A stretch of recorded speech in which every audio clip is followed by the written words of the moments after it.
स्वागत है आप सभी का हमारे YouTube चैनल शिक्षा नीति में। आशा करता हूँ कि मस्त होंगे और अपने एग्जाम की तैयारी जबरदस्त तरीके से कर रहे होंगे। बढ़ते हैं महत्वपूर्ण सवालों की तरफ जो पिछले वर्ष में आए हैं और इस वर्ष भी आने की उम्मीद लगाई जा रही है। तो देखते हैं पहला सवाल कि 48 व्यक्ति एक साथ प्रतिदिन 8 घंटे कार्य करते हुए एक निश्चित कार्य 25 दिन में पूर्ण कर सकते हैं। 15 व्यक्ति प्रतिदिन 10 घंटे काम करते हुए उसी कार्य को कितने दिन में पूर्ण करेंगे। तो देखते हैं एक फॉर्मूला मसाले का कि MDH अपॉन W। अब MDH अपॉन W क्या है कि M का मतलब है मैन यानी कि आदमी या औरत या कोई भी हो, लड़का लड़की औरत आदमी कोई भी है। M का मतलब है वो मानव जो काम कर रहा है। D का मतलब है दिन यानी कि कितने दिन काम कर रहा है। H का मतलब है आवर यानी कि कितने घंटे काम कर रहा है और W का मतलब है कार्य कि काम कितना कर रहा है। समझ आ रही है बात। अब जरा समझो कि अब मैं देखो ये दिया है कि 48 व्यक्ति एक साथ प्रतिदिन 8 घंटे कार्य करते हैं। यानी कि मैं बात करूं M1 D1 H1 upon W। भाई जितना कार्य ये कर रहे हैं उतने कार्य वो करेंगे।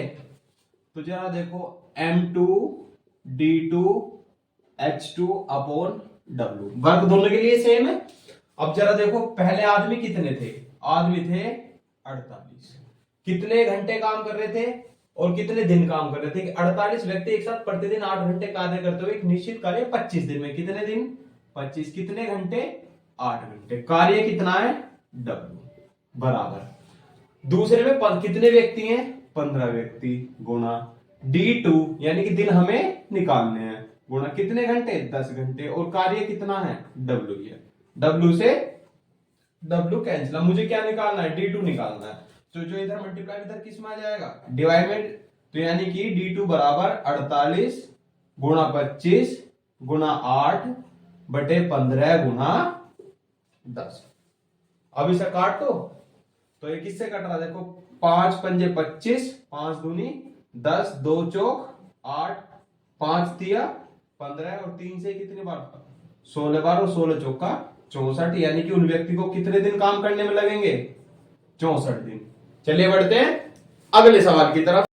दोस्तों देखते हैं अगला सवाल, इंपोर्टेंट सवाल है, अच्छा सवाल है कि एक धनराशि अर्धवार्षिक रूप से चक्रवृद्धि किए जाने वाली 10% वार्षिक ब्याज दर पर एक वर्ष के अंत में 20,947.50 हो जाती है।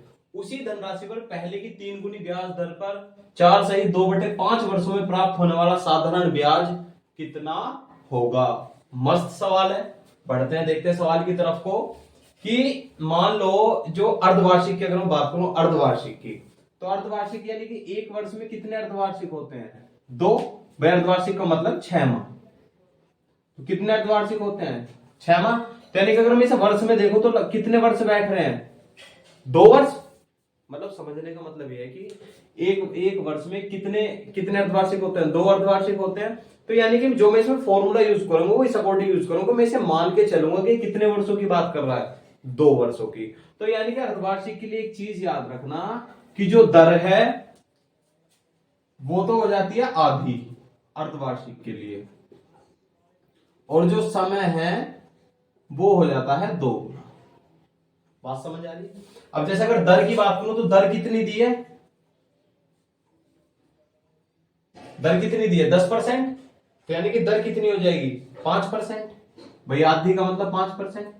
अब 5% का मतलब क्या है 5% का मतलब है 5/100 यानी कि 1/20 ये। अब समय कितना 1 वर्ष, तो 1 वर्ष का मतलब समय कितना हो जाएगा 2 गुना टाइम कितना दिया 1 वर्ष, तो यानी कि समय कितना हो गया 2 वर्ष। बात समझ आ रही है। अब मैं दर देख रहा हूं कि मेरे पास 5% थी, 5% को मैंने भिन्न में किया 1/20 है। इसका मतलब क्या है कि मेरे पास 20 रुपए थे और 20 रुपए पे मुझे कितना ब्याज मिल रहा है 1 ब्याज मिल रहा है। यानी कि मैं अगर मैं पहले साल की बात करूं तो पहले साल मुझे मिला 20 रुपए पे 1 ब्याज मिला, यानी कि मुझे कितने रुपए मिले 21 रुपए।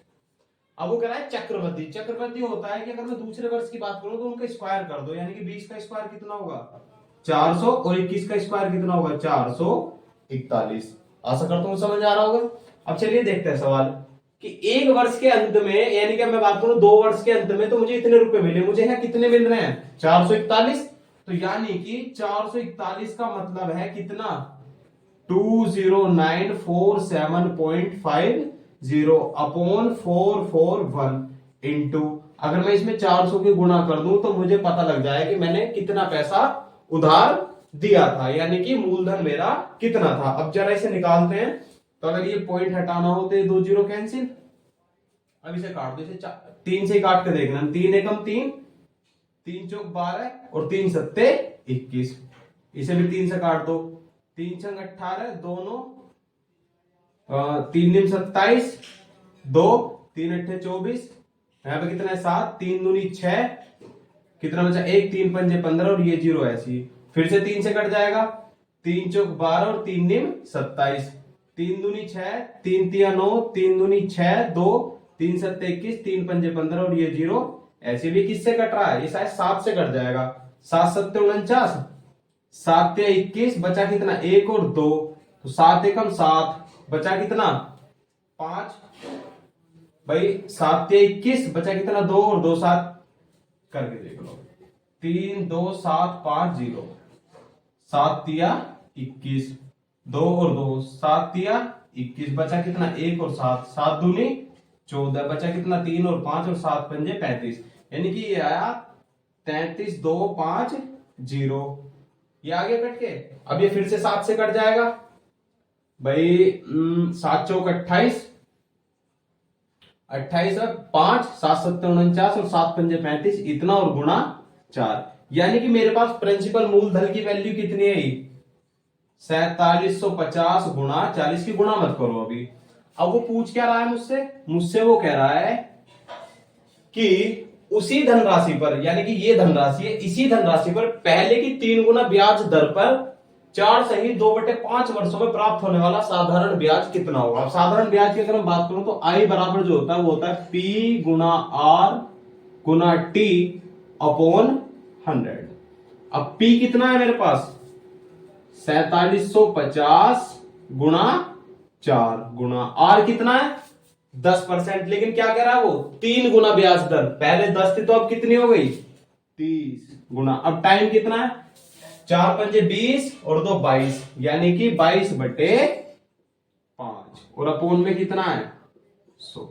समझ आ रही है बात, चलिए इसे सोल्व कर लो एक बार, भाई जो कट रहा है उसे काट दो, 1 2 1 2 और 5 से कट सकता है, हाँ 5 नीम 45, बचा कितना 2 और 5 पंजे 25, इतना ही आएगा। इसकी गुणा कर दो, 4 तिया 12 गुणा 12 गुणा 22।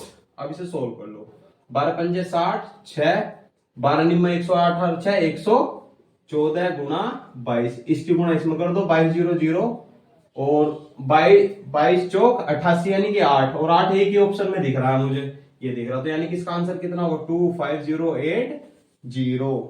इंपॉर्टेंट सवाल है, देख लेना इसको, बार बार प्रैक्टिस कर लेना, अच्छा सवाल है। बढ़ते हैं अगले सवाल की तरफ। दोस्तों देखते हैं अगला सवाल, प्रतिशतता का सवाल है, यानी कि अभी तक जिस टॉपिक पर भी मैं सवाल करवा रहा हूं वो टॉपिक पेपर में सबसे ज्यादा देखने को मिल रहे हैं और उन टॉपिकों पे अच्छे सवाल और कैलकुलेटिव सवाल पूछे जा रहे हैं, इसीलिए मैं इसी तरह के सवाल बार बार आपके सामने ला रहा हूं, जिससे आप इन 3 सवालों की प्रैक्टिस करते रहें। देखिए ये मत सोचना कि मैं 2 या 3 ही सवाल करवा रहा हूं, मैं वो सवाल ऐसे करवा रहा हूं जिससे आपका कॉन्सेप्ट क्लियर हो और आपकी बारीकी से बारीकी चीज क्लियर हो, जिससे आपको पेपर में कोई परेशानी ना हो। तो ये एक भी सवाल जो भी इसको हल्के में मत लेना, इनकी प्रैक्टिस करना, जिससे आप सही करके आए पेपर में। बढ़ते हैं सवाल की तरफ। तो पहला एक सवाल है तीसरा कि एक व्यक्ति अपनी मासिक आय का 22% घर के किराए में, 40% घरेलू खर्चों में और राशन पर, और शेष आय का 50% बच्चों की शिक्षा और अन्य मदों पर खर्च करता है। यदि उसकी मासिक बचत 3800 है तो शिक्षा और अन्य मदों पर किया जाने वाला खर्च कितना है। अब मैंने मान लिया कि जो उसकी आय है वो अपने आप में कितनी है 100%। अब देखना जरा कितनी है 100%। अब उसने कहा कि उसने अपनी मासिक आय का 22% खर्च कर दिया घर के किराए में, यानी कि इसमें से 22% कर दिया घर के किराए में खर्च। अच्छा जी, इसके बाद 40% घरेलू खर्च और राशन पर, यानी कि फिर 40% खर्च कर दिया, तो यानी कि टोटल कितना खर्च कर दिया इसने 2 और 6, यानी कि टोटल खर्च कर दिया उसने 62%।